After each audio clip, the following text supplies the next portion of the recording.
Host Brother Michael Imhotep. It is Thursday, January 7th, 2021, and we are live. Hope everybody is doing well today. It's been a busy day.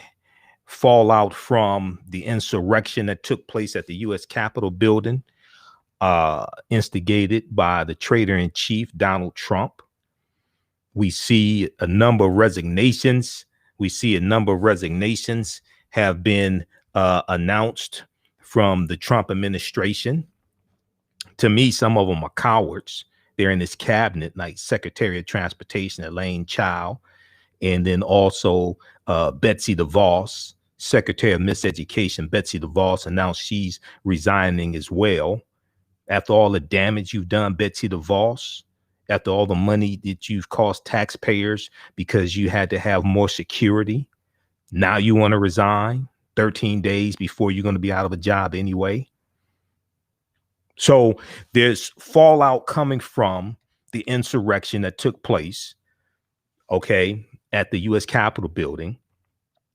But nonetheless, Joe Biden and Kamala Harris, their win by the popular vote and their win in the Electoral College was certified by the U.S. House of Representatives and the U.S. Senate.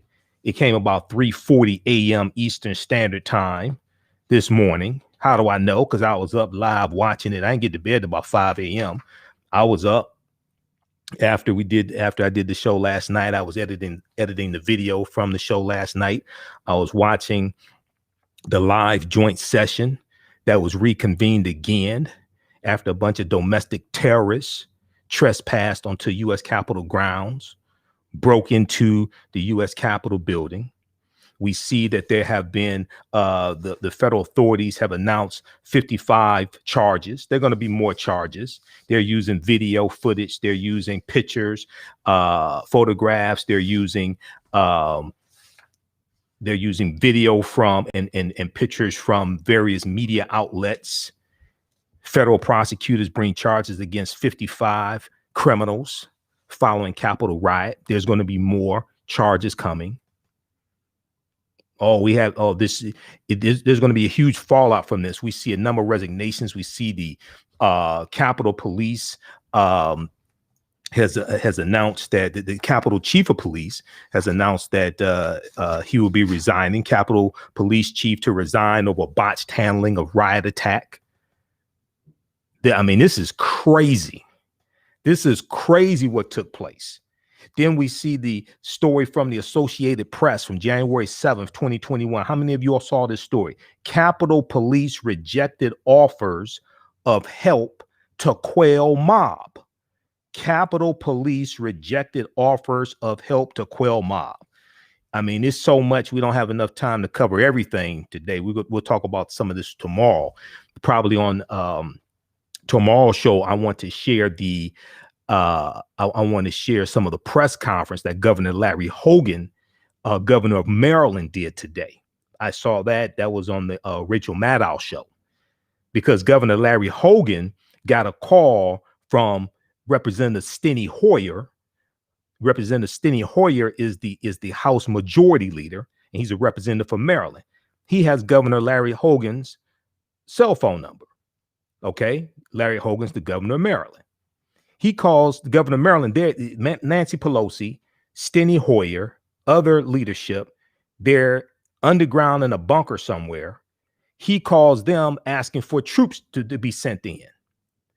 It takes 90 minutes for troops to be sent in because Governor Larry Hogan, governor of Maryland, does not have the authority to send troops into the District of Columbia, into the Capitol building.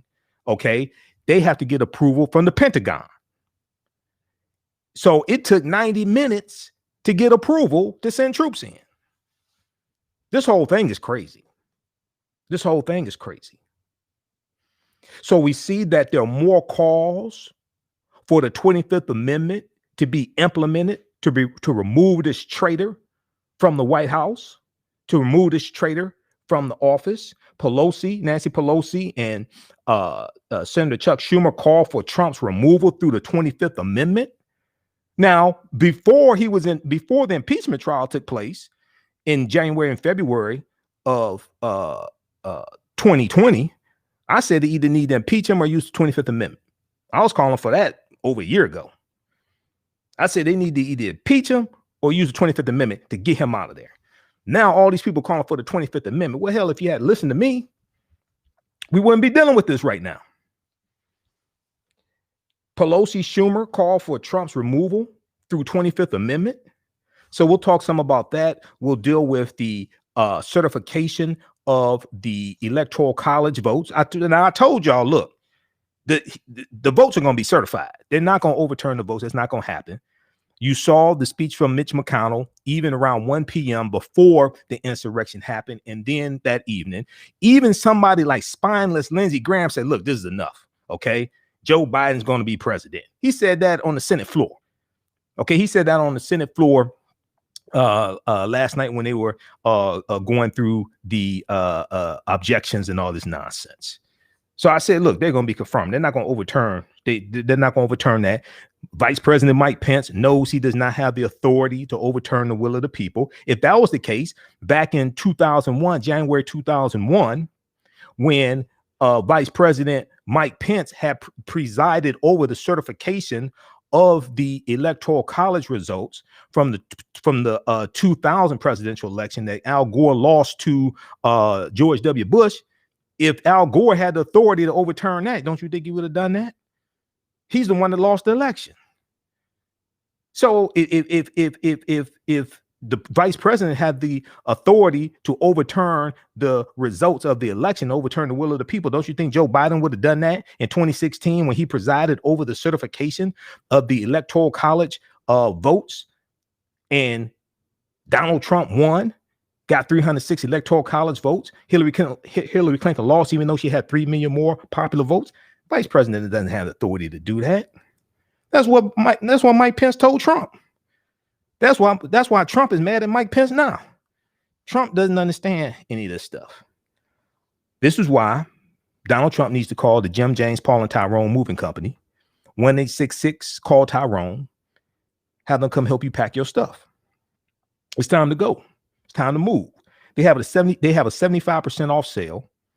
It's good only for people moving from 1600 Pennsylvania Avenue. It's only good for one day, January 20th, 2021. Use promo code #DJT pack your stuff. Okay, this is for entertainment purposes only. All right.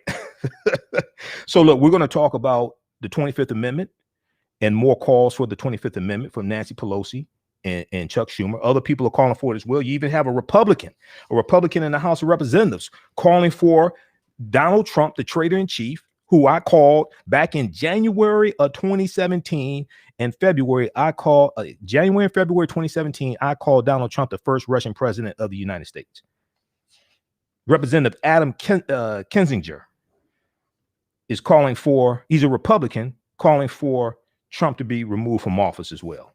So we'll deal with that. We'll talk about the fallout dealing with the U.S. Capitol Police and the way they handled. Now they were understaffed. There was only about from my understanding, there's only about 500 Capitol Police that were there when the insurrection happened. It's like 2,000 Capitol Police in general, only about 500 on duty. They were understaffed from the beginning. Okay, but you have to ask the question why. And you have to ask the question because Associated Press has this big story, and Joanne Reed talked about it on the readout today. You have to wonder, Capitol Police rejected offers of federal help to quell mob. Now, for weeks on white supremacist social media platforms, they've been talking about an insurrection taking place on January 6th. They've been talking about that. 3 days before supporters of Donald Trump rioted at the U.S. Capitol, the Pentagon asked the U.S. Capitol Police if it needed National Guard manpower. And as the mob descended, the mob of white supremacist domestic terrorists descended on the building Wednesday, Justice Department leaders reached out to offer up FBI agents. Justice Department leaders reached out to offer up FBI agents. The police turned them down both times. The Capitol Police. So the U.S. Capitol building, U.S. House of Representatives, they have their own police force. That's not D.C. Metropolitan Police. That's not the Capitol Police are not under the control of Washington, D.C. Mayor Muriel Bowser. That's the Metropolitan D.C. Police Department that she controls. She doesn't control the Capitol Police. Okay. D.C. is not a state, it's a district. There's no governor of D.C. This is why there's this whole push to make Washington, D.C. the 51st state. Okay, because there'll be a lot more power. They'll be able to have a governor, and it's like really tricky the way DC works and law enforcement, things like this. So the U.S. Capitol, the U.S. House of Representatives, U.S. House of Representatives building, the U.S. Senate, they have their own police force. Okay, so the U.S. Capitol Police turned them down both times. Turned out, Justice Department leaders reached out to offer up FBI agents. The U.S. Capitol Police turned them down both times, according to senior defense officials and two people familiar with the matter. Despite plenty of warnings of a possible insurrection and ample resources and time to prepare, the Capitol Police planned only for a free speech demonstration. That wasn't free speech. They were chatting for weeks and planning for weeks an insurrection. They were talking about bringing guns. This wasn't free speech. This wasn't no Black Lives Matter rally. This wasn't free speech. These were domestic terrorists. Still stinging from the uproar over the violent response by law enforcement to protests last June 2020, near the White House, officials also were intent on avoiding any appearance that the federal government was deploying active duty or National Guard troops against Americans. So that was because dumbass Donald Trump used federal agents to clear the Washington Square. You have peaceful protesters. He wanted to go across the street to take a photo out with an upside down Bible. Okay, and he misused federal agents. Okay, so here now let's so apparently somebody learned from this and said you can't do that, which is true. You can't do that. So they learned from that, but they were too relaxed. And it's correct not to do what Trump did. One, but they're planning an insurrection. The protesters, the Black Lives Matter protesters out there that he cleared, they weren't planning no insurrection. That was largely a nonviolent protest. That's not what this was here. Okay, but they didn't want to give the appearance of doing the same thing Trump did. So that's kind of understandable, but you got to have a show of force. If you have 4,000 troops out there, you wouldn't have what happened yesterday, because they would have ran up on them and said, "Oh, okay, y'all ain't playing." All right. If they were there in riot gear, they had 3,000, 4,000 troops or what have you, whatever, they would say, "Oh, okay." Now today they had a fence up, everything. It's like a day late and $1 short. Y'all should have done that yesterday. They've been planning this for weeks. So today they put up a fence, they had barriers, they got all this personnel there, all this. Well, why the hell didn't you do that yesterday? Then Joe Biden did an address today, a press conference, and he said, "Don't dare call them protesters." He's correct. Biden slams Capitol rioters as domestic terrorists. He's correct. But then he went even a step further. He said, "No one can tell me that if it had been a group of Black Lives Matter protesting yesterday, they wouldn't have been treated very, very differently from the mob of thugs that stormed the Capitol." He called these domestic terrorists thugs. He's correct. We're going to deal with this on the other side of the break. Listen to the African History Network show right here on 9:10 a.m. the Superstation of Future Radio. I'm Michael Imhotep. We'll be back in a few minutes. All right, stand by, everybody. We'll begin a commercial break. Commercial break comes quickly. Everybody share this broadcast on your social media platforms. Invite your friends to tune in. Let me see. Hold on. I got a call. back into the station. Stand by. If you like this type of information, also you could donate to the African History Network, $ the AHN Show through Cash App, $ the AHN Show through Cash App, then also through PayPal, paypal.me/the AHN Show. How's everybody doing? Oh man, it's been a busy day. I didn't get to bed till 5 a.m. I was up watching the certification and the objections. All this nonsense. Okay, LaDonna, Angie, how's everybody doing? Follow us on our Facebook fan page, The African History Network, The African History Network. Also on our YouTube channel, Michael Imhotep, Imhotep. Just a second here. Why isn't Skype loading?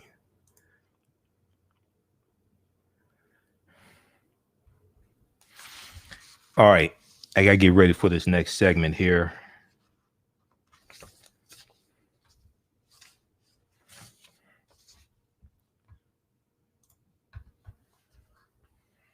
Stand by, everybody.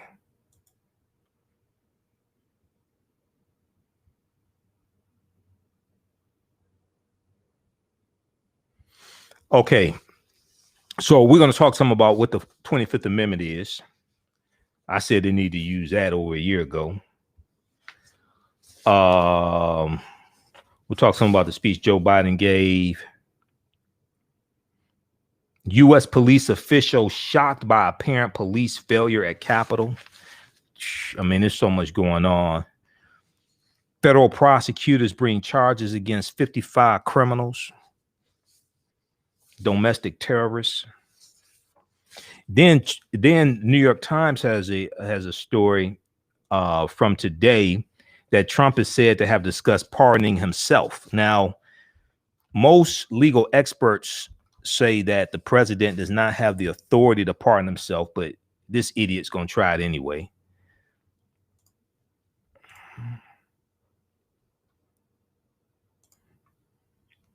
All right, stand by, everybody. How's everybody doing? We need to push for reparations. Okay, explain to me the process to get reparations. Reparations is a legislative process, Brad. Reparations, do y'all understand? Explain to me the process to get reparations. It's a legislative process.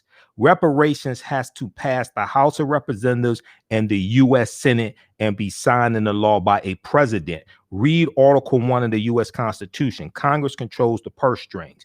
Welcome back to the African History Network show, right here on 910 a.m. the Superstation, the future of radio. I'm your host, Brother Michael Imhotep. It is Thursday, January 7th, 2021.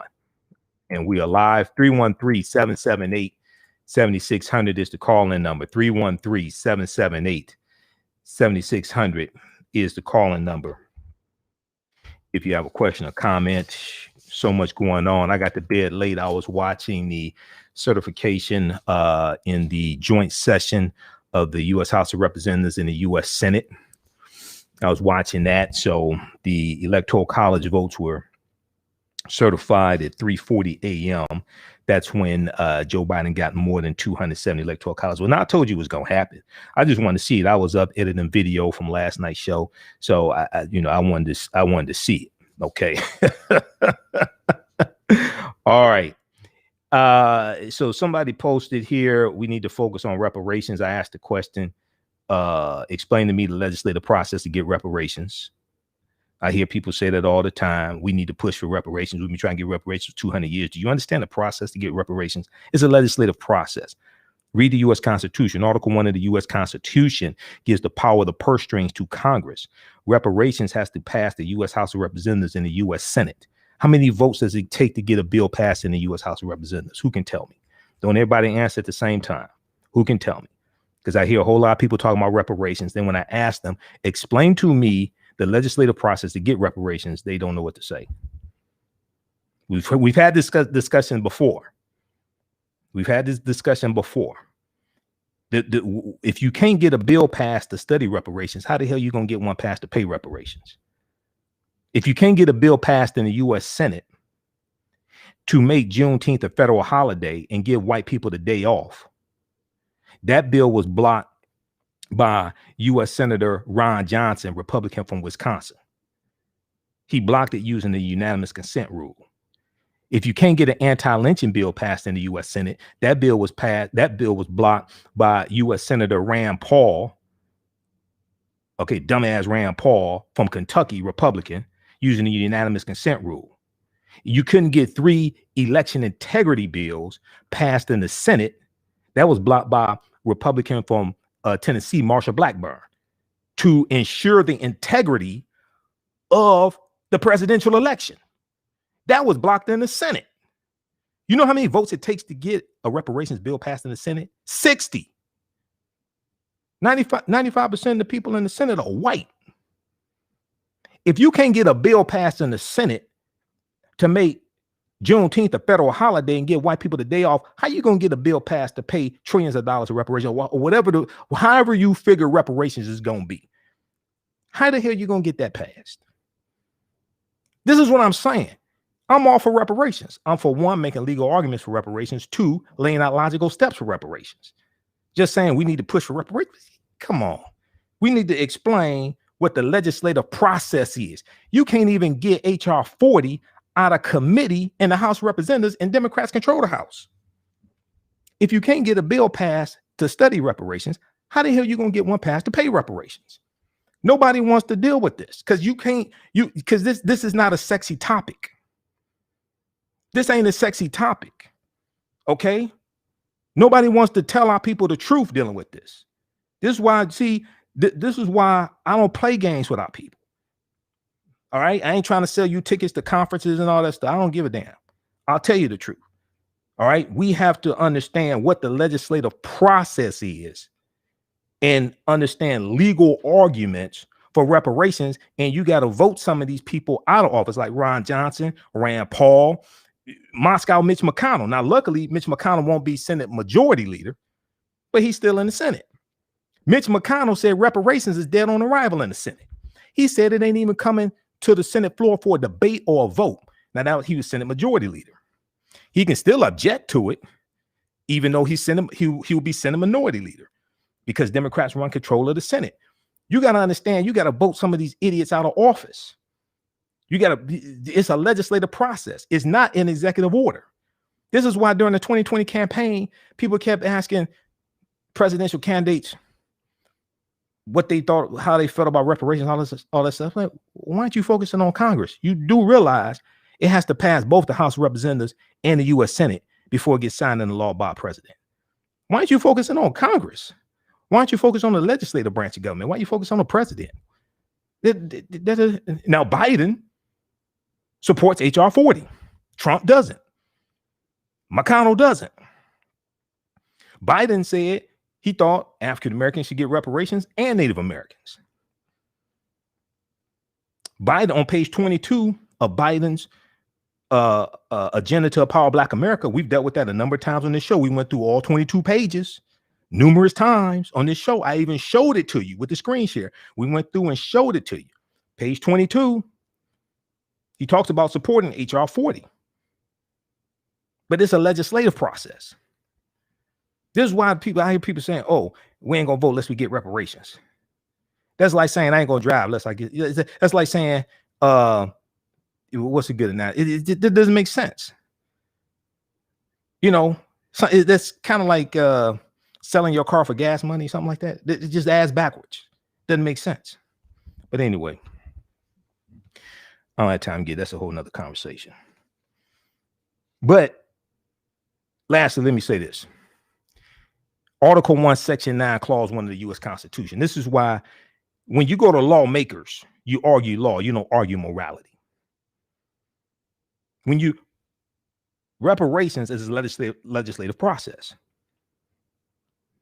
You go to lawmakers to get reparations.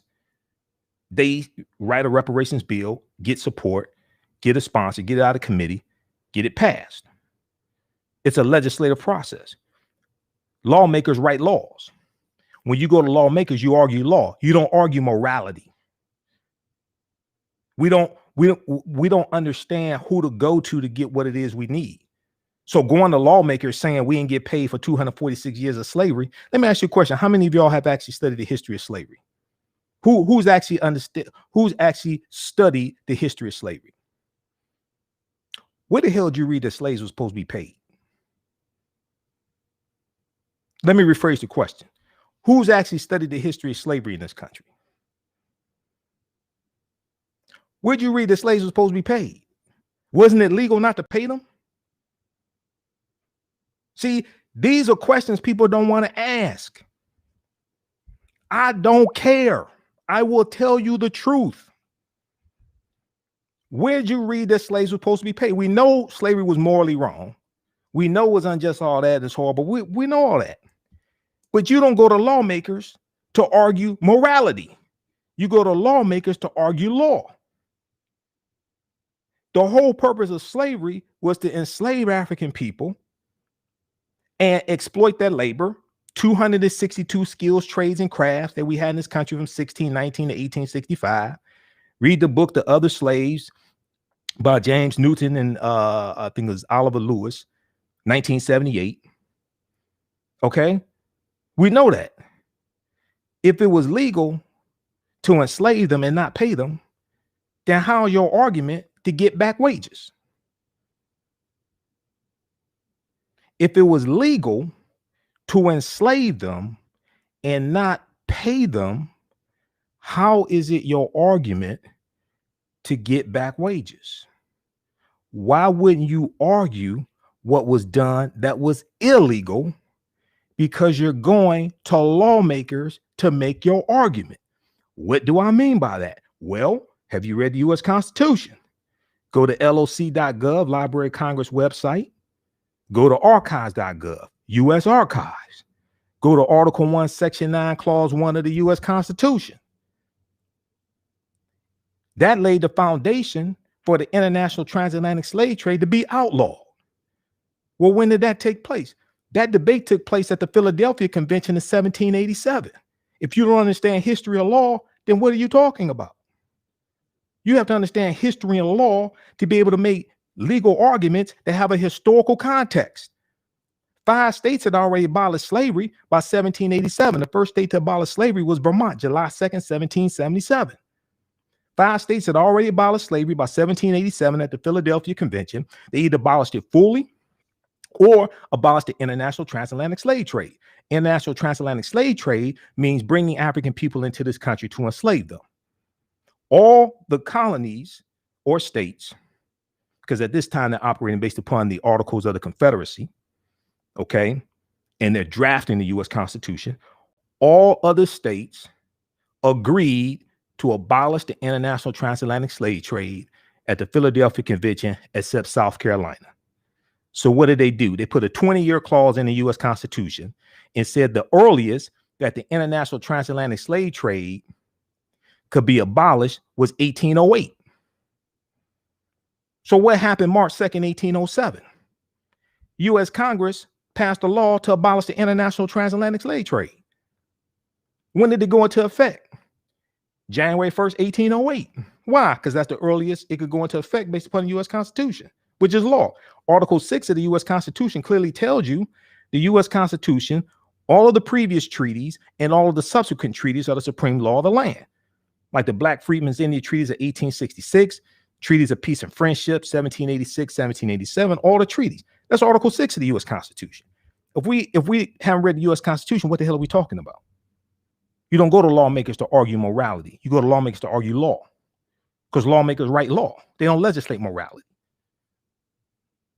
So all of the slave ships that came into this country from January 1st, 1808 up until June of 1860, which was the Clotilda in Alabama, all of that was illegal based upon federal law.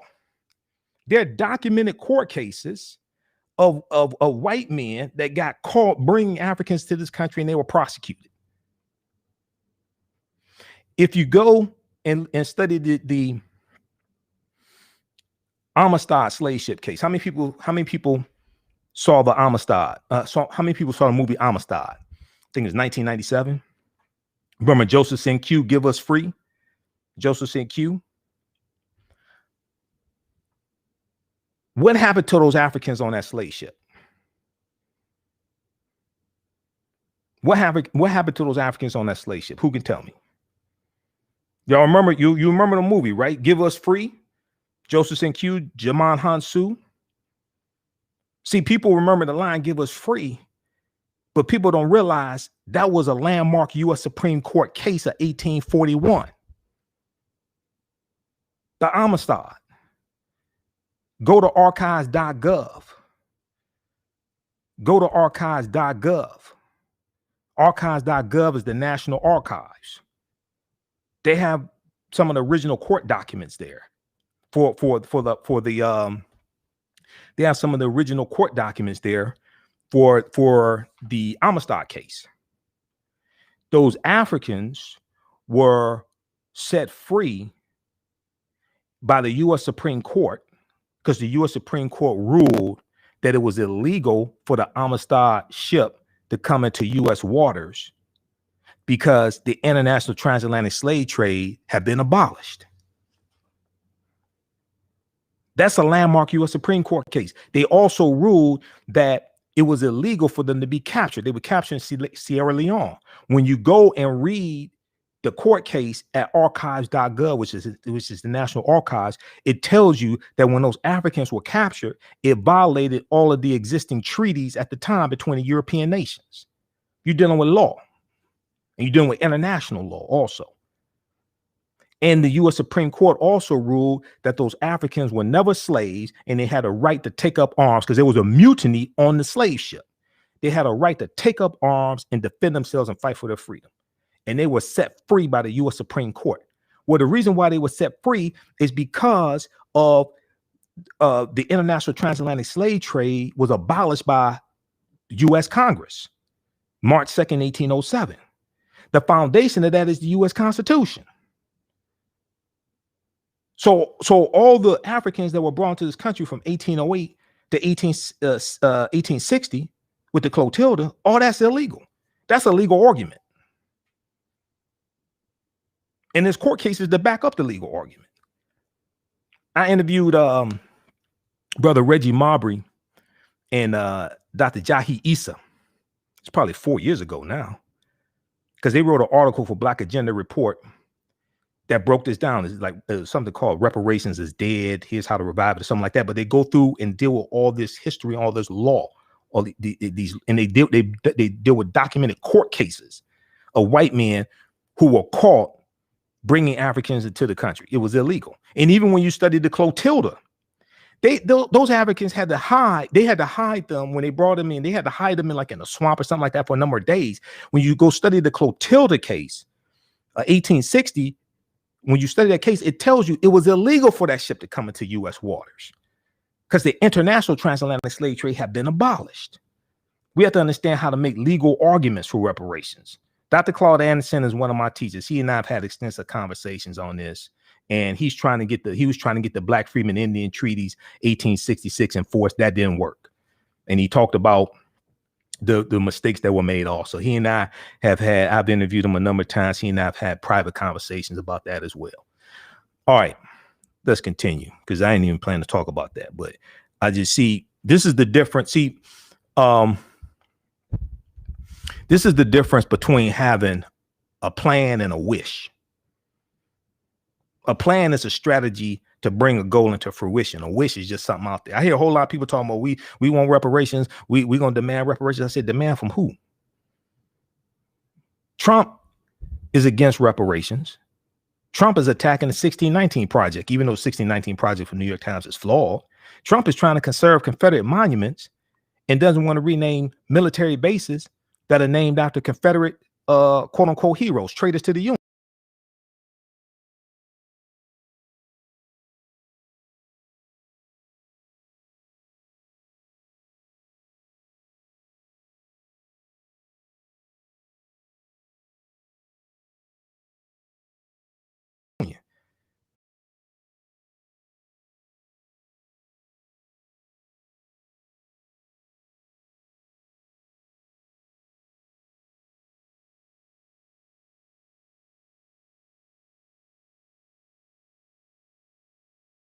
Other people to do to you and get away with is based upon you have been taught about yourself. What you've been taught about yourself is based upon everything you've read, heard, and seen about yourself. So when you control the radius of a man's thoughts, you can control the circumference of his actions, because the mind can't do or teach what it doesn't know. So we deal with a number of different topics here on the African History Network show as well. If you like this type of information, you can donate to the African History Network. $ the AHN show through Cash App. $ the AHN show through Cash App. Also through PayPal, paypal.me/the AHN show, paypal.me/the AHN show. Or at our website, at AfricanHistoryNetwork.com. Probably on tomorrow's show, because I was going to talk about it early in the week. Representative Sheila Jackson Lee is sponsoring HR 40. There's a new push to get HR 40 passed in the House of Representatives. Okay, thegrio.com. We posted an article a couple of days ago from thegrio.com. And I was going to talk about it, but there's so much going on with all this nonsense with Trump and everything. I haven't had a chance to get to that. So we'll probably talk about that Friday or Sunday show, because we have 2 hours on Sunday. We'll deal with that. But once again, now HR 40 is important. A lot of people say, oh, you don't need a congressional study. Yes, you do. You know how ignorant people are of history in this country? I speak all across the country. Americans are ignorant of history. If they're trying to conserve, if they're trying to maintain Confederate monuments, and the Confederate monuments are honoring traitors to the Union who took up arms against the Union and committed treason based upon Article 3, Section 3 of the U.S. Constitution. Most of these people don't even understand reparations, let alone actually disseminating it. You need a congressional study. Why? Because Congress has to vote on it. You know how ignorant some of the people are in Congress? Look up Louis Gohmert, dumbass Louis Gohmert of Texas, dumbass Jim Jordan of Ohio. You know how ignorant some of these people are in the House of Representatives? You need a congressional study. You need a study that's conducted by historians, economists, law experts, political scientists, who then present that not just to Congress, but present that to the entire country. America needs a massive history lesson. You still got schools named after traitors to the Union that African-American children go to. You still have schools named after Confederate soldiers. So a lot of times people have good intentions, but we don't understand this process. This is a process. It ain't gonna happen in the next 2 or 4 years. This is a process. You don't have 60 votes in the U.S. Senate for reparations. That don't exist. If you couldn't get a Juneteenth bill passed to give white people the day off from work and make Juneteenth a federal holiday, you think you're gonna get a bill passed to pay reparations? And chattel slavery ended 156 years ago? All right.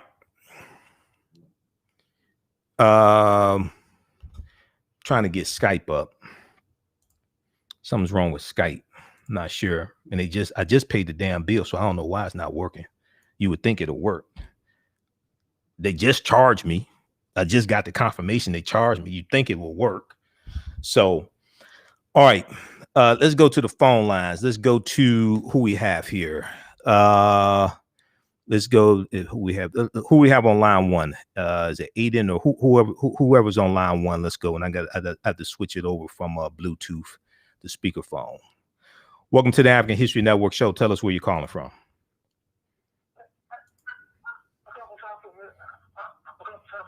Southfield, Michigan. This is Wadsworth from Southfield, Michigan. All right, Wadsworth, go ahead with your question. I have two questions for you. The first question is this: what you said on previous broadcasts that stimulus money should be helping the media companies. Okay, I said on a previous broadcast, let's take this slowly because we got people trying to listen and they're trying to hear through speakerphone. So I said on a previous broadcast about stimulus. What about stimulus money? You said that for media companies like newspaper, radio stations, TV stations, we can get some of that money to help with their operations. Media companies can get some of the stimulus money to help with their operations. Yeah, because you said that on the broadcast, and does that mean that stations like 910, or does it mean that stations they're all bigger than 910? Well, here's the thing. Here's the thing. Let me say it like this. I'm not exactly sure what it was that I said, but when it comes to the money for small businesses that are negatively impacted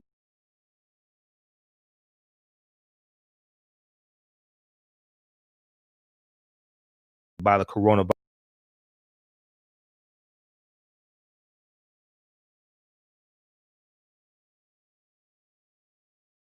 Okay, so it's up to them whether they apply for it or not. There's stipulations that they have to follow.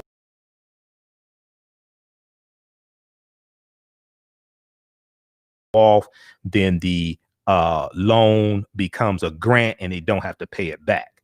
Okay, so a lot of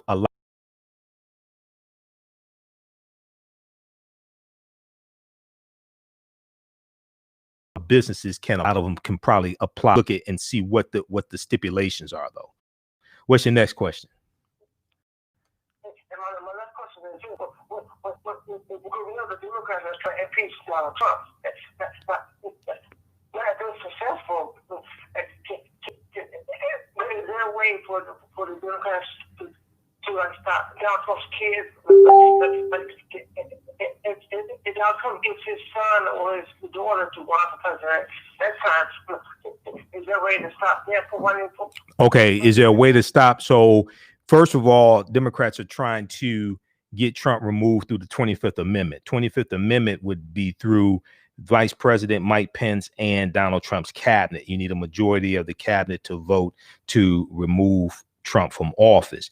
Nancy Pelosi, and we're going to play the clip. We're going to try to play the clip because Skype is acting up on me. Nancy Pelosi said if they can't do it through the 25th Amendment, then they need to impeach Trump. Trying to impeach him 12 days left or so is going to be hard, and you still need 67 votes in the Senate, and so that's a stretch to impeach him. So the only way that I see right now for his children not to be able to run for president, and I'm not really worried about his children running for president because they're going to be facing indictments and things like that. I'm not really worried about that. If they have a felony conviction, then they can't run. Okay, so I'm not really worried about his children running. If Don Jr. runs, it's going to be an embarrassment. All the skeletons are going to come out of his closet.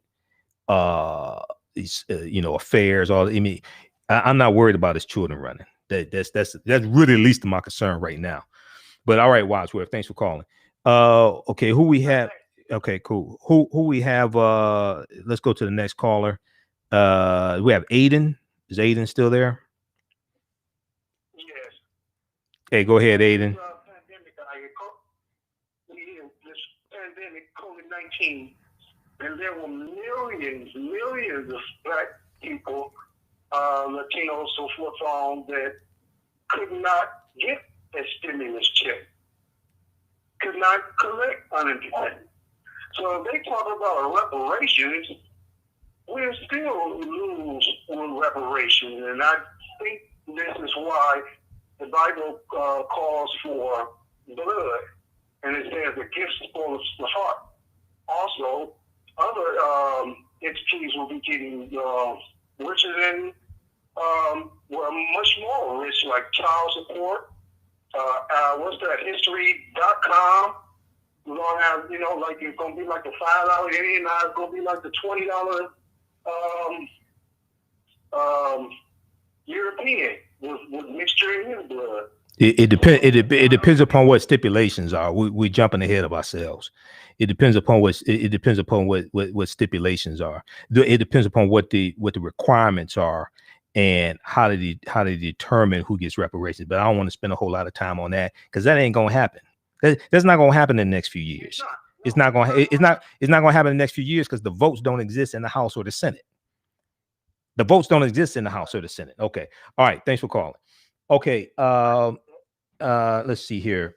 Let's try to go to I want to go to this clip here of Nancy Pelosi. Nancy Pelosi spoke today dealing with the 25th Amendment. So House Speaker Nancy Pelosi and presumptive Senate Majority Leader Chuck Schumer have joined the growing chorus of Democrats calling for the removal of the traitor in chief, Donald Trump, through the 25th Amendment.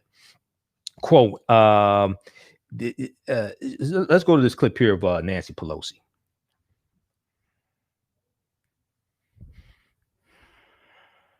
Good afternoon. I don't know if the word good is a way to describe it, but because yesterday, the President of the United States incited an armed insurrection against America. The gleeful desecration of the U.S. Capitol, which is the temple of our American democracy, and the violence targeting Congress are horrors that will forever stain our nation's history, instigated by the President of the United States. That's why it's such a stain. In calling for this seditious act, the President has committed an unspeakable assault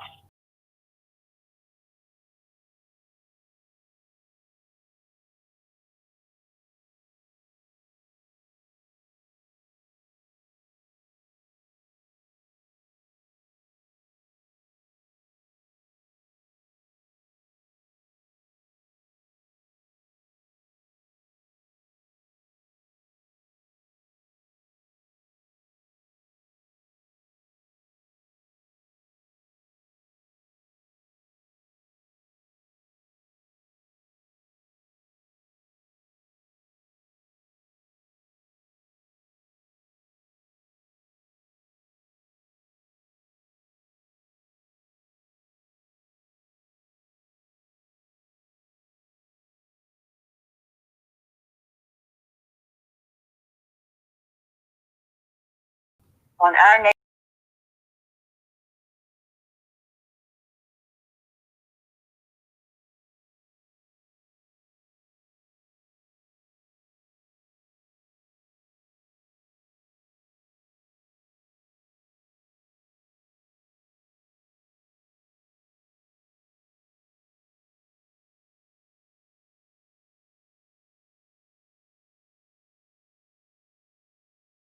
It can be done today. Vice President to immediately invoke the 25th Amendment. Immediately invoke the 25th Amendment. Pelosi echoed Schumer's comments during a news conference this afternoon. Quote, I joined the Senate Democratic leader on calling on the vice president to remove this president by immediately invoking the 25th Amendment. Okay, so check out the article. And we also see Representative Ilhan Omar has already begun circulating articles of impeachment. That's a long shot because I don't think 67 votes exist in the U.S. Senate to remove Trump from office. I want to go to this. We run out of time here on 910 a.m. Superstation. I want to go to this last clip, guys. Let's go to the clip of Joe Biden. Joe Biden gave an address today, and he was talking about how Black Lives Matter activists would have been treated on Capitol Hill. Let's go to that clip quickly. Justice is blind. What we saw yesterday in plain view was another violation of a fundamental tenet of this nation. Not only do we see the failure to protect one of the three branches of our government, we also saw a clear failure to carry out equal justice. Should be used to say in the Senate, excuse a point of personal privilege. A little over an hour and a half after the chaos started, I got a text from my granddaughter, Finnegan Biden, who's a senior in her last semester at the University of Pennsylvania. She sent me a photo of military people in full military gear, scores of them lining the steps of the Lincoln Memorial because of protests by Black Lives Matter. She said, "Pop, this isn't fair. No one can tell me that if had been a group of Black Lives Matter protesting yesterday, they wouldn't have been treated very, very differently than the mob of thugs that stormed the Capitol." We all know that's true. And it is unacceptable. Totally unacceptable. The American people saw it in plain view. I hope it sensitizes them to what we have to do. Okay. So check out the article from NBC News. Don't dare call them protesters. Biden slams Capitol rioters as domestic terrorists, because they are domestic terrorists. This is what they are. No, they're not protesters. These are domestic terrorist thugs that belong in prison. So we're out of also, lastly, look at this article. Now, those watching on Facebook and YouTube, on our Facebook fan page, The African History Network, and our YouTube channel, Michael Imhotep, keep watching. We're going to keep broadcasting. Read this article from CBSNews.com. CBSNews.com. What is the 25th Amendment, and how could a president be removed from office? What is the 25th Amendment, and how could a president be removed from office?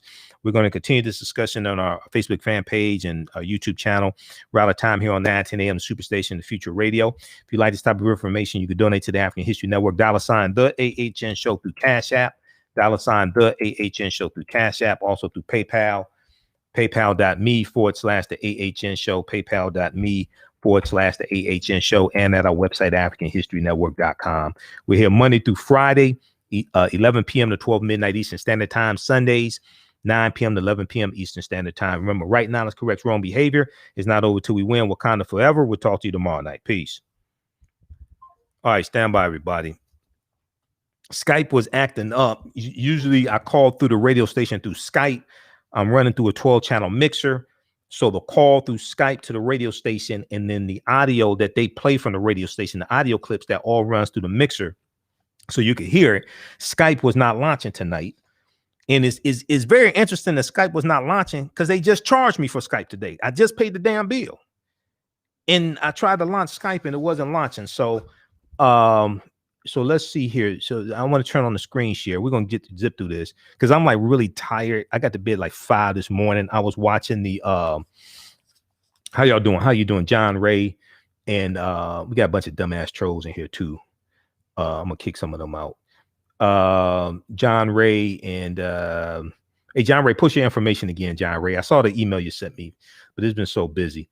We got Ronnie, Randy, Catherine, a bunch of dumbass trolls who I'm going to get rid of. You know, these trolls is one thing.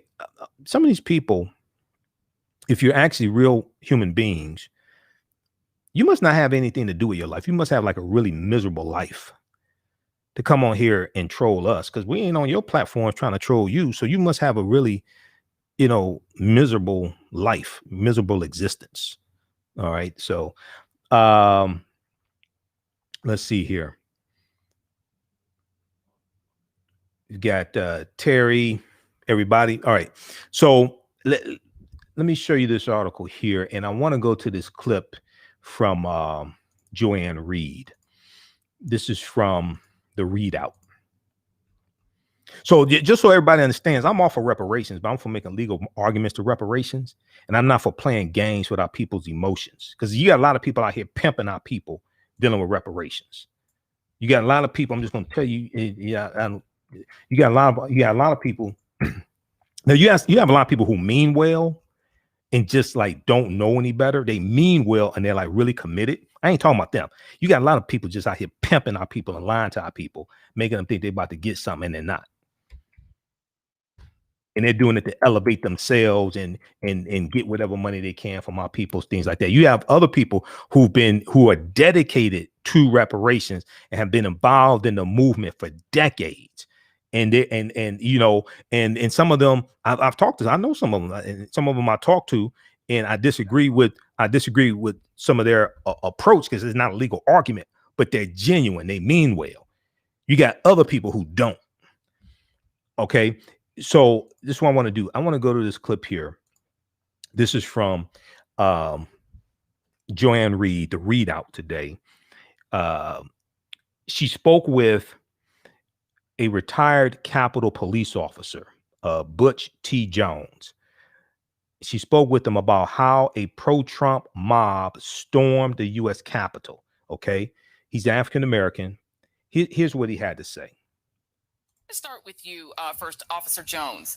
You spent 37 years in the Capitol Police Department. Your daughter tweeted at me today, which is how I was connected with you. And I spoke with you earlier. And my question to you now is the same one I had. I want to start with you first, Officer Jones. You spent 37 years in the Capitol Police Department. Your daughter tweeted at me today, which is how I was connected with you. And I spoke with you earlier. And my question to you now is the same one I had then. As a veteran Capitol Police officer, when you saw what happened yesterday, in your view, what went wrong? I was appalled by what I saw yesterday. There was no reinforcement. Normally in a situation like that, a riot of that magnitude, we would have Park Police, Metropolitan Police, and Capitol Police joined together.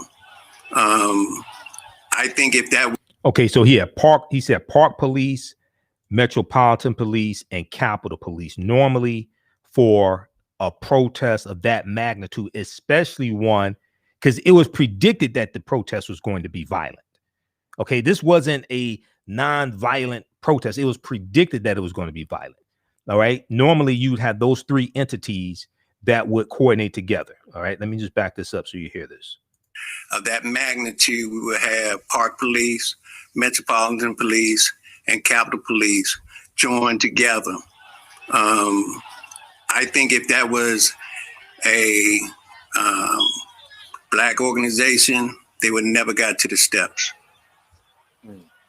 And you said that earlier today when I spoke with you. You said that normally if there's going to be a big march, you talked about a Farrakhan march where 4 people were coming with Minister Louis Farrakhan from the Nation of Islam, and there were like phalanxes of people set up, and there were meetings talking about what to do. In this case, the Capitol Police, according to reporting from the Associated Press, they rejected offers of federal help. This is what the AP writes. 3 days before the pro-President Donald Trump riot at the Capitol, the Pentagon asked the U.S. Capitol Police if it needed National Guard manpower. And as the mob descended on the building Wednesday, Justice Department leaders reached out to offer up FBI agents. The police turned them down both times, according to a defense official and 2 people familiar with the matter. Would that have been normal? You said that over the course of the time you were a senior member of that department, there were marches and there were things planned, neo-Nazis coming. Is it normal to turn down help from the federal government? Number one, no, it's not normal to turn down help. Normally, the chief would make a recommendation, then you go to the police board. The police board is made up the sergeant arm of the House, sergeant arm of the Senate, and the architect of the Capitol. Something went wrong because normally we would have the help. No one would have crossed that line or even got toward the steps of the Capitol. Okay, normally no one would have even gotten close to the steps of the Capitol. All right. So I want to go to the article from the Associated Press that Joanne Reed referenced. Let's pull up the screen share. Hopefully this works and it doesn't freeze up. Okay.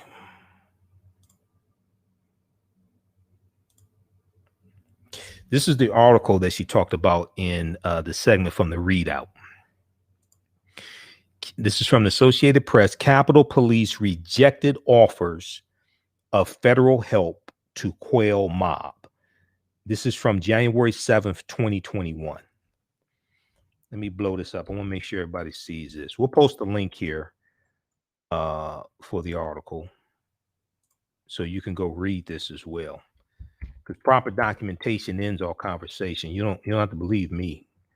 Go research this yourself. 3 days before supporters of President Donald Trump, the traitor in chief, rioted at the Capitol, the Pentagon asked the U.S. Capitol Police if it needed National Guard manpower. And as the mob descended of domestic terrorists, descended on the building Wednesday, January 6, 2021, a day which will live in infamy, Justice Department leaders reached out to offer up FBI agents. Justice Department leaders reached out to offer up FBI agents. The police turned them down both times. That's U.S. Capitol Police, not Washington, D.C. Metro Police that are under control of Mayor Muriel Bowser. This is U.S. Capitol Police. U.S. Capitol Police turned them down both times, according to senior defense officials and 2 people familiar with the matter. Despite plenty of warnings of a possible insurrection and ample resources and time to prepare, the Capitol Police planned only for a free speech demonstration. But there was ample warning that it was not going to be a free speech demonstration. There was ample warning that it was going to be an insurrection. It was ample warning that some of them were coming armed. Can y'all see this? Look at this again. Okay. Look at this again. And we got some of these ignorant ass trolls on here. And it's like some of these people, some of them are bots and some of them, their mother and father, brother and sister, stuff like that. But okay. I just block. I don't have time to deal with stupidity like that. So can you all see this? I want to make sure you can see the article here. Let's try to blow it up a little more. There we go. Despite plenty of warnings of a possible insurrection and ample resources and time to prepare, the Capitol Police planned only for a free speech demonstration. Still stinging from the uproar over the violent response by law enforcement to protests last June near the White House, officials also were intent on avoiding any appearance that the federal government was deploying active duty or National Guard troops against Americans. Okay. So because they didn't want a repeat of the scene from Trump using federal troops against and federal agents against peaceful protesters. But there was ample warning that these were not going to be peaceful protesters. And I can understand the optics. I can understand them wanting to avoid the optics. But there was ample warnings of an insurrection. So you have to prepare for that. That's different than the Black Lives Matter protests. There was ample warning of an insurrection. Now, probably on Thursday's show, I want to get the I want to get the audio of the clip from Governor Larry Hogan of Maryland. Okay, because he did a press conference today that talked about how long it took to get I think it was the National Guard to the U.S. Capitol building. And Larry Hogan is the governor of Maryland. Okay. And so the whole thing was a debacle. So we see why the Capitol Police Chief is going to resign over botched handling of riot attack. U.S. Capitol Police Chief Stephen Sund, S-U-N-D, announced his resignation effective January 16th, 2021, a decision that came hours after House Speaker Nancy Pelosi publicly called on him to step down over the department's handling of the violent pro-Trump siege of the U.S. Capitol.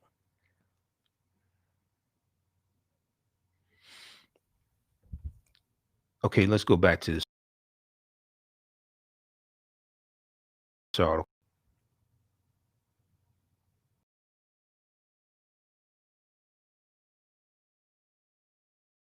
Okay.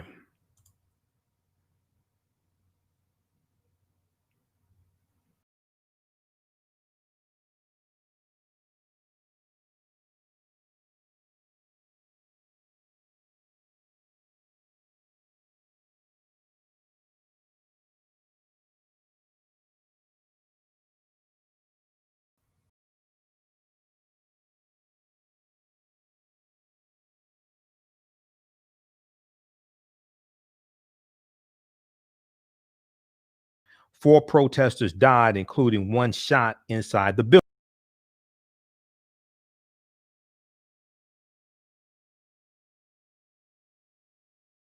As of January 7th, thehill.com has an article dealing with this.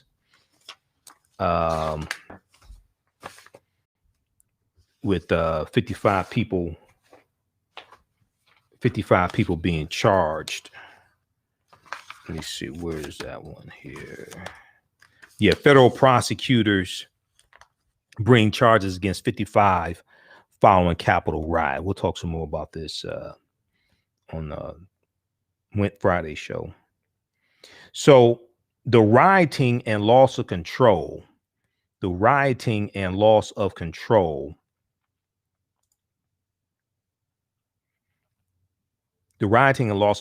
has raised serious questions over security at the Capitol for future events.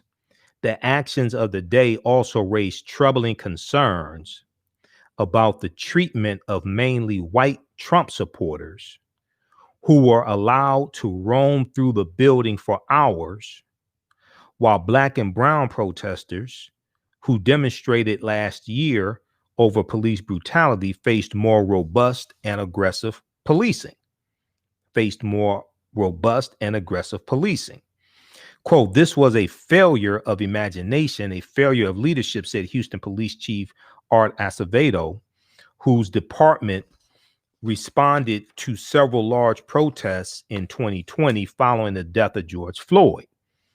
Quote, "The Capitol Police must do better, and I don't see how we can get around that." Now, Acevedo said he has attended events on the Capitol grounds to honor slain police officers that had higher fences and a stronger security presence than what we saw on video on Wednesday. Army Secretary Ryan McCarthy said that as the rioting was underway, it became clear that the Capitol Police were overrun.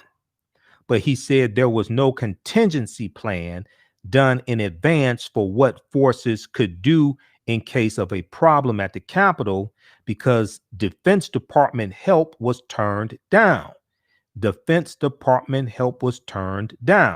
Quote, "They've got to ask us. The request has to come to us," end quote, Army Secretary Ryan McCarthy said.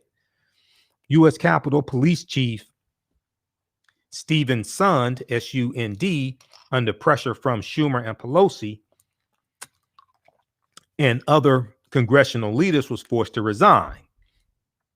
Senate Majority Leader Mitch McConnell asked for and received the resignation of the Sergeant at Arms of the Senate, Michael Stenger, effective immediately. Paul Irving, the longtime Sergeant at Arms of the House, also resigned. House Speaker Nancy Pelosi said that there was a failure of leadership at the top. Now, the U.S. Capitol has been closed to the public since March 2020 because of the COVID-19 pandemic, which has now killed more than 360,000 people in the U.S. But normally, the building is open to the public, and lawmakers pride themselves on their ability to constitute. So the U.S. Capitol building and the U.S. Capitol is designed to be open to give access to constituents to be able to come in, meet with their members of the House of Representatives, meet with their members of the U.S. Senate, things like that. So there is a Capitol Police force, but the building is designed to be open also. Now, it's not clear how many officers were on duty Wednesday, but the complex is policed by a total of 2,300 officers for 1,600 acres of ground who protect the 435 House representatives, members of the House of Representatives, 435 members of the House of Representatives, 100 U.S. senators and their staff. By comparison, the city of Minneapolis, Minnesota, has about 840 uniformed officers policing a population of 425,000 people in a 6,000 acre area. So from my understanding, former Senator Claire McCaskill, who's a contributor on MSNBC, she was talking about this either yesterday or today. And she said, from her understanding, that there was about 500 officers on duty for U.S. Capitol Police on duty. And she said it's a force of something like 2,000. All right. So they were understaffed also. Not just, it wasn't just that they didn't have a contingency plan, is that the U.S. Capitol Police that were there, they were understaffed as well. There were signs for weeks that violence could strike on January 6th when Congress convened for a joint session to finish counting the Electoral College votes that would confirm Democrat Joe Biden had won the presidential election. There was chatter on these white supremacist platforms and social media platforms, things like that, for weeks. There were signs for weeks that violence could strike on January 6th. On far right message boards and in pro-Trump circles, plans were being made. The leader of the far right extremist group Proud Boys was arrested coming into the nation's capital this week on a weapons charge for carrying empty, high-capacity magazines emblazoned with their logo. He admitted to police that he had made statements about rioting in Washington, local officials said. Both Art Acevedo and Ed Davis, a former Boston police, I think chief, said anything. Let's see here. Former Boston Police Commissioner Ed Davis, who led the department during the 2013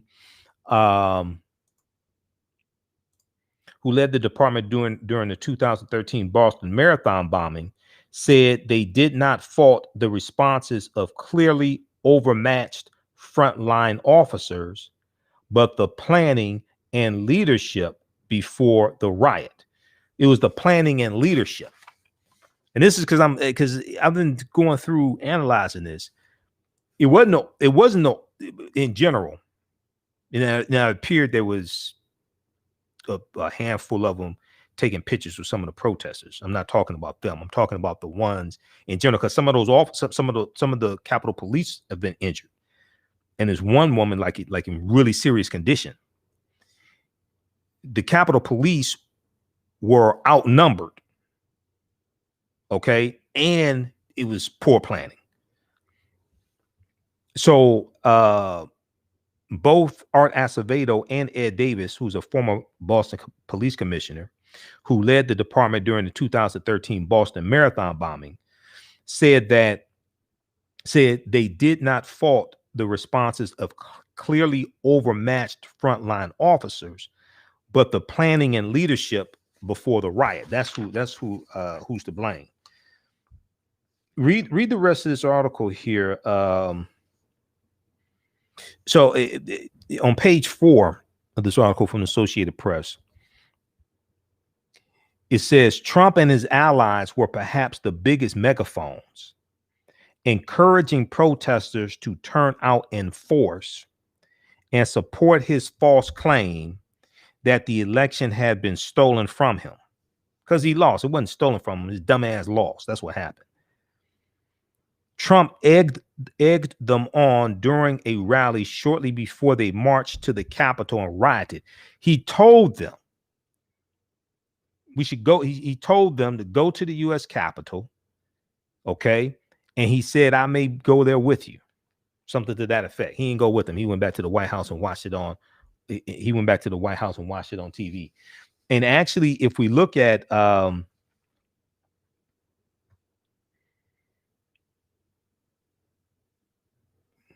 just a second here.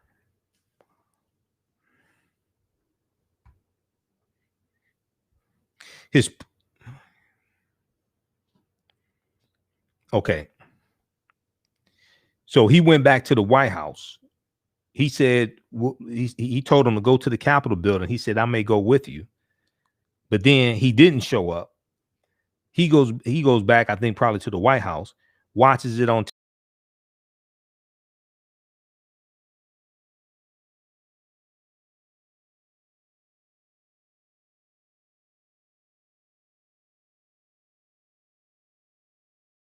TV.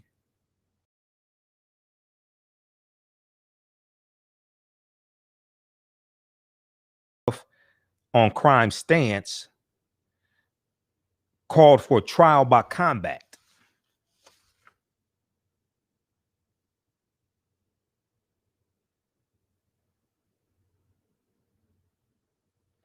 Rudy Giuliani called for trial by combat at the rally that they had. Rudy Giuliani called for trial by combat. Now, McCarthy said law enforcement's intelligence estimates of the potential crowd size in the run-up to the protests, quote, were all over the board, end quote, from as low as 2,000 to as many as 80,000. This is what they were estimating, with how many people they were estimating would show up. This was Army Secretary Ryan McCarthy. Okay. He said law enforcement's intelligence estimates of the potential crowd size in the run-up to the protests were all over the board, quote unquote, were all over the board, from a low of 2,000 to as many as 80,000. So the Capitol Police had set up no hard perimeter around the Capitol. So the Capitol Police had set up no hard perimeter around the Capitol. Officers were focused on one side where lawmakers were entering to vote to certify Biden's win. Barricades were set up on the plaza in front of the building, but police retreated from the line and a mob of people broke through. Lawmakers, at first unaware of the security breach, continued their debate inside the joint session of Congress inside. Soon they were cowering under chairs. Eventually, they were escorted from the House and the Senate. Journalists were left alone in rooms for hours as the mob attempted to break into barricaded rooms. Just ridiculous. So read this article here from the Associated Press. We posted the link. Capitol Police rejected offers of federal help to quell mob. You have to, what the hell, what were they thinking? All right, we'll talk some more about the 25th Amendment on tomorrow's show. I want to look at this article quickly here from the New York Times. Trump is said to have discussed pardoning himself. Trump is said to have discussed pardoning himself. This is from January 7th, 2021. New York Times by Michael Schmidt and Maggie Haberman. The discussions occurred in recent weeks, and it was not clear whether he has brought it up since he incited supporters to march on the Capitol, where some stormed the site. So very quickly here, it says Trump has suggested to aides he wants to pardon himself in the final days of his presidency, according to two people with knowledge of the discussions, a move that will mark one of the most extraordinary and untested uses of presidential power in American history. So most legal experts say, especially constitutional law experts say, the president does not have, or any president does not have the authority to pardon themselves. In several conversations since Election Day, Trump has told advisors that he is considering giving himself a pardon, and in other instances asked whether he should, and what the effect would be on him legally and politically, according to the two people. It was not clear whether he had broached the topic since he incited his supporters on Wednesday to march on the Capitol, where some stormed the building in a mob attack. Now, Trump has shown signs that his level of interest in pardoning himself goes beyond idle musings. He has long maintained he has the power to pardon himself, and his polling of aides views is typically a sign that he's preparing to follow through on his aim. He has also become increasingly convinced that his perceived enemies will use the levers of law enforcement to target him after he leaves office. No president has ever pardoned himself, so the legitimacy of prospective self-clemency has never been tested in the justice system, and legal scholars are divided about whether the courts would recognize it. But they agree a presidential self-pardon could create a dangerous new precedent of presidents to unilaterally declare they are above the law and to insulate themselves from being held accountable for any crimes they commit in office. A White House spokesman did not respond to a request for comment at the time of this article. Now, Trump has considered a range of preemptive pardons for family members, including his three oldest children, Donald Trump Jr., Eric Trump, and Ivanka Trump. If they didn't do anything wrong, why would they need a pardon? For Ivanka Trump's husband, the senior White House advisor, Jared Kushner, who owes Deutsche Bank about $285 million, and for close associates like the president's personal lawyer, Rudy Giuliani. Now, Trump has expressed concerns to advisors that a Biden Justice Department might investigate all of them, which they should. The Biden Justice Department needs to investigate all of them. Now, Trump, who has told advisors how much he likes having the power to issue clemency, has for weeks solicited aides and allies for suggestions on whom to pardon. He has also ordered preemptive pardons he has also offered preemptive pardons to advisors and administration officials. Many were taken aback because they did not believe they were in legal jeopardy and thought that accepting his offer would be seen as an admission of guilt, according to the two people. Presidential pardons apply only to federal law and provide no protection against state crimes or state prosecution. Presidential pardons apply only to federal law and federal crimes and provide no protection against state crimes and state prosecution.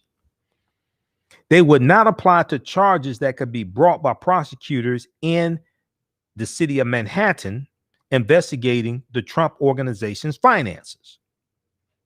The discussions between Donald Trump and his aides about a self-pardon came before his pressure over the weekend of Georgia officials to help him try to overturn the election results in the state of Georgia and nullify the votes of African Americans also, by the way, in the state of Georgia, or his incitement of the riots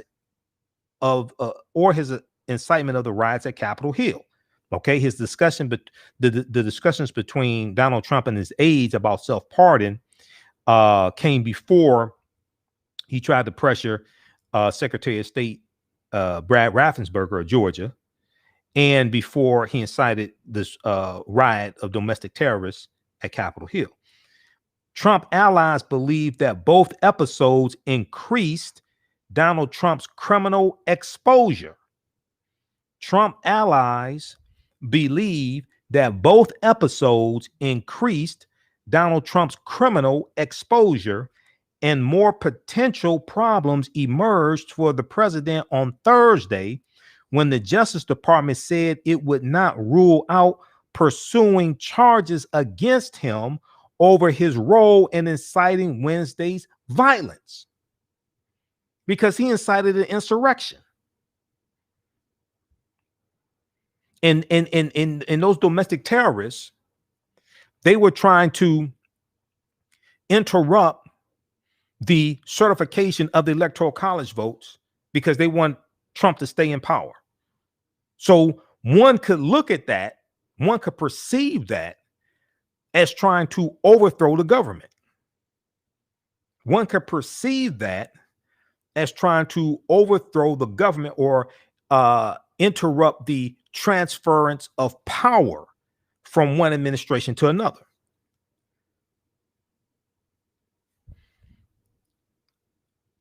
Thursday, when the Justice Department said it would not rule out pursuing charges against him over his role in inciting Wednesday's violence. Michael R. Sherwin, Sherwin, the top federal prosecutor in Washington, D.C., said, "We are looking at all actors, not only the people who went into the building." As aides urged Donald Trump to issue a strong condemnation on Wednesday, and he rejected that advice, the White House counsel, Pat A. Cipollone, who was one of his defense attorneys in the impeachment trial, White House counsel Pat A. Cipollone warned Donald Trump that he could face legal exposure for the riot, given that he had urged his supporters to march to the U.S. Capitol and quote unquote fight beforehand, according to people briefed on the discussion. Trump had appeared to White House aides to be enjoying watching the scenes play out on television. Trump, the president had appeared to White House aides to be enjoying watching the scenes play out on television. Beyond that, the extent that Donald Trump's criminal exposure is unclear. The special counsel Robert S. Mueller III outlined 10 instances in which Trump may have obstructed justice, but declined to say whether he broke the law, citing legal and factual constraints of prosecuting a sitting president. Former Justice Department officials and legal experts said that several of the acts should be prosecuted. I totally agree. Read this article from the New York Times, and we'll see if we can pull this up.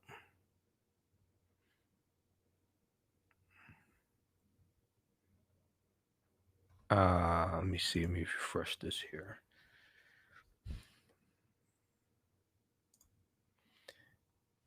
Okay, name of this article. This is from New York Times. And I just want to show this to you. I want you to read this. I'm not sure if this is one of the free articles where you have to have a subscription to the New York Times to read it. I have digital subscriptions to New York Times and Washington Post, so I read those publications every day.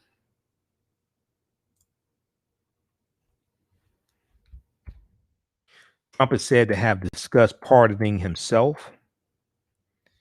Okay, and then if we go down here,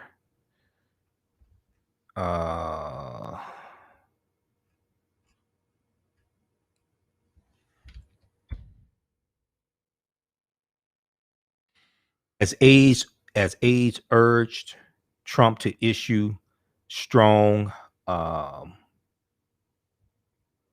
condemnation on Wednesday, he rejected that advice. And let's see here.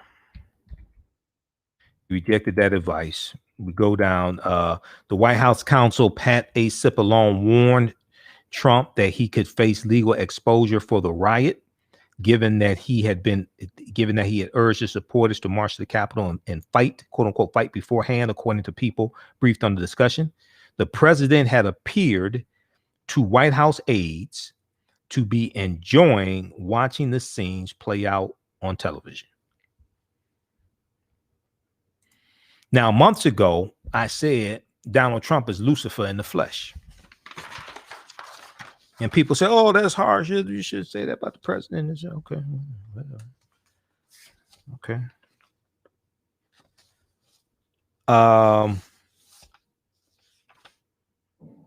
We'll talk about Rosewood tomorrow. Let's see. We'll deal with we'll talk about the Rosewood massacre on Friday's show. January 5th, 1923, white mob destroys black community in Rosewood, Florida. We'll talk about that on Friday's show. All right. How's everybody doing? Okay, African-American business owners, post the name of your business here on the thread of the broadcast. Email us at customerservice@africanhistorynetwork.com. Customerservice@africanhistorynetwork.com. We'll let you know how you can advertise with the African History Network. I'm working on commercials now. We have some new advertisers as well. Visit workingwithjohnray.com, workingwithjohnray.com. Also, you'll see that commercial coming soon.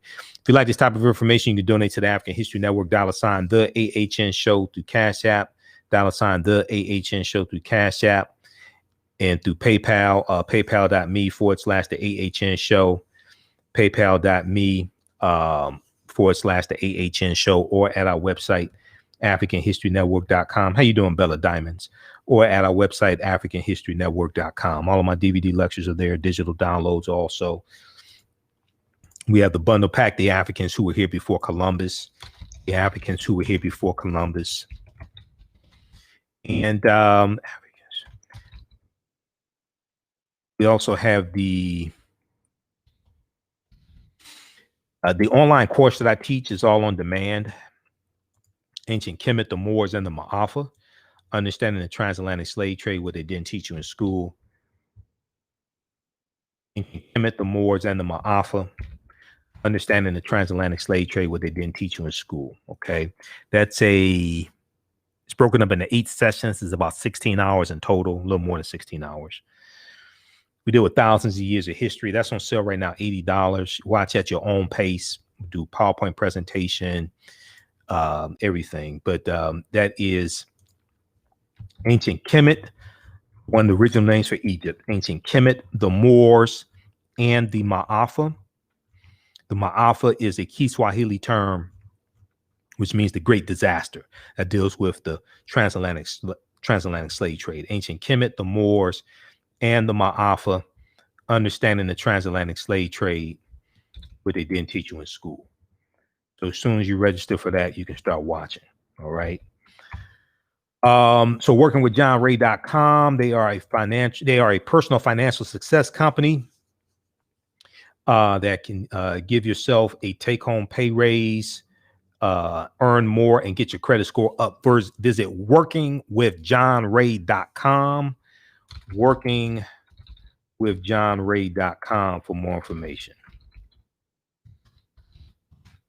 All right, look, we got to get out of here. I got to be back here tomorrow night.